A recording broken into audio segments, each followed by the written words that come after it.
Hello and welcome, and for today's video we are looking at energy from reactions, and we can measure the amounts of energy released when we burn substances by a simple type of experiment called calorimetry. And this involves burning a substance, usually a food or a fuel, or that's the two we're going to look at in this case, and measure the amount of energy that comes off by heating some water. So what we do very simply is take our food sample, so in this case it's a snack, a crisp, it's actually a What's-It, and we burn the food sample and we make sure that the heat, or as much of the heat as possible, goes to the water in this boiling tube. In the boiling tube we also have a thermometer, and that will measure the temperature rise. So we can do this either with a glass boiling tube like this, or we can use a metal container like this one over here and measure the temperature rise and use that temperature rise as an indication of how much energy there is in that food.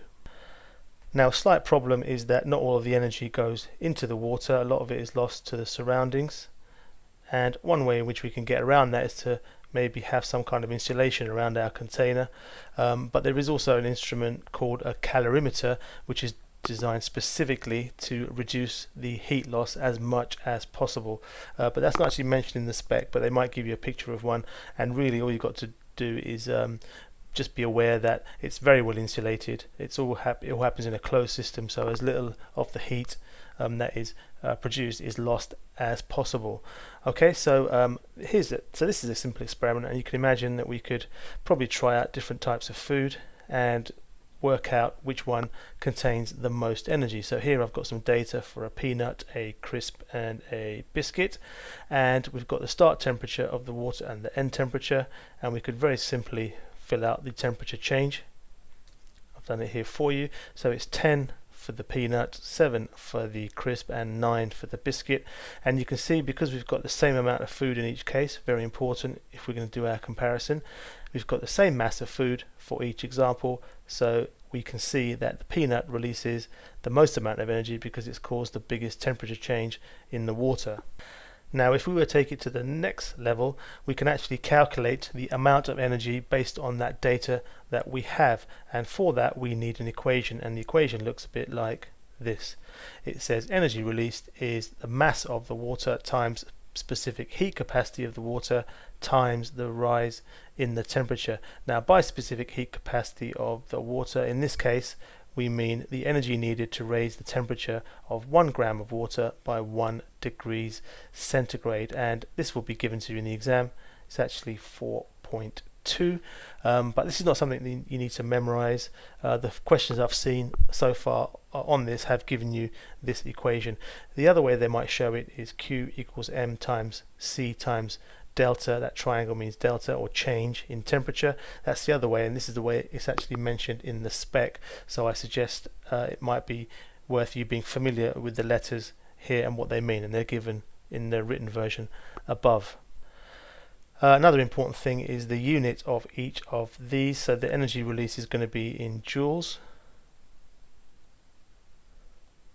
Capital J for the abbreviation, and that should actually be a small j for when it's written out. Mass of water is in grams. Specific heat capacity is in joules per gram degrees centigrade.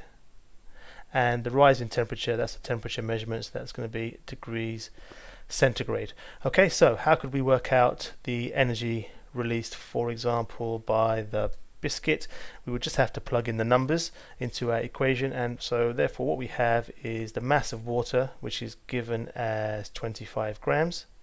So it's 25 times the specific heat capacity of the water, which we have as 4.2, that's given, and the rise in temperature, so for the biscuit the rise in temperature is 9. So we plug in this into our calculator, and we get a value of 945, and remember we're measuring energy, so it's joules, and there's your answer. Now you could probably work out the other two and do the answers for yourself. In fact, let me do that for you, but before I do that you might want to pause here and have a go yourself, but if not, here are the answers for the other two. So there they are, that's the answers for the other two. Hopefully I've calculated those correctly. Now the other thing about this experiment is that it doesn't always actually go to plan, because there are a few possible errors that can happen, and those are the following. In this case, or the type of experiment we've done here, there's a lot of heat loss to the surroundings. So as we said before over here, we said that a lot of that heat loss or a lot of heat is lost to the surroundings, and not all of it goes into the water. Not all of the food or the fuel that you're burning burns away. Some of it is left behind and not completely burnt.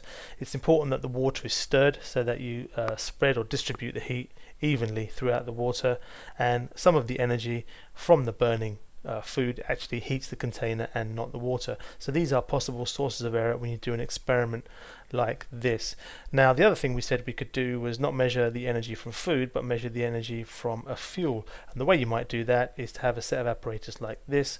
What we've got is an extra dimension. We are burning the fuel on a balance to measure the mass, and that way we can know the amount of fuel that we burnt in this experiment, as well as the other data as well. So the balance will help us measure the amount of fuel. And why is that important?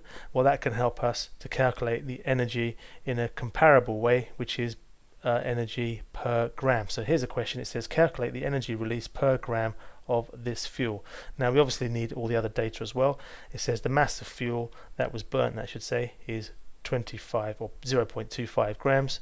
The mass of water that was in the container was 150 grams, and the temperature rise was 10 degrees. Now remember, we need our equation, so here it is. Remember, M is the mass of the water, delta T or triangle T is the change in temperature, and our specific heat capacity is 4.2 for the water. So how do we actually do this experiment, this calculation? Well, it's just a question of plugging in the numbers into the formula. So the mass of the water is 150 grams. Remember, it's the mass of the water, not the mass of the fuel. That's very important, and you could quite easily get confused with that. So it's mass of the water times the specific heat capacity, which is 4.2, times the temperature rise, which is 10. So if we put that into our calculator, we get 6,300 joules. Sorry, I've just moved it down there because I've got some other questions hidden here which I want you to have a go at. But we've got 6,300 joules, but remember, we want energy per gram, and this is actually an answer for 0.25 grams. So if you're thinking ahead a little bit, you'll realize that in order to get it per gram, you multiply this number by 4, because we've got 0.25. There are 4 0.25s in 1 gram. So we multiply by 4 and we get an answer of 25,200 joules, and that can be shortened to 25.2 kilojoules. Okay, so this is the energy per gram. Now the next question here says, why is it useful to measure the energy per gram? Well, if we've got 5 fuels that we're comparing, we can't really compare unless we've got the same amount of energy that's burnt each time. So we need energy per gram so that we can have a comparison. Now the last question is a bit of a challenge. It says here the fuel has a relative formula mass of 48. What is the energy released in kilojoules per mole? Okay, so you might be asked to work with kilojoules per mole or kilojoules per gram, but for this question I'm going to actually let you have a go at it, and some of you can maybe leave an answer in the comments below, and maybe in a day or two's time I'll have a look at it and see how you've done and give you the right answer. But that's a challenge for you, just to see how well you do. Now the last thing I want to go through is the fact that we can use this experiment not only for burning fuels or food, but we can also look at the reactions of solids with water or neutralization reactions. So here I've got some hydrochloric acid and sodium hydroxide, and this would cause a neutralization reaction because we've got acid and alkali, and we can use a very similar method to calculate the energy released by this reaction. So we do the similar sort of thing, measure the temperature with our thermometer, and we can again use our equation that we had before with some data about the mass of the solution and so on to calculate our energy changes. And the problems and the sources of error are very similar. We need to have some kind of insulation on here to make sure energy is not lost. We need to make sure we're stirring to distribute the heat, and so on. So it's not really actually a big difference, other than we're using a neutralization reaction rather than burning something. So that's an overview of the topic, or part of the topic, of energy from reactions. That's the end for this video. Thank you for watching, and I'll see you again soon.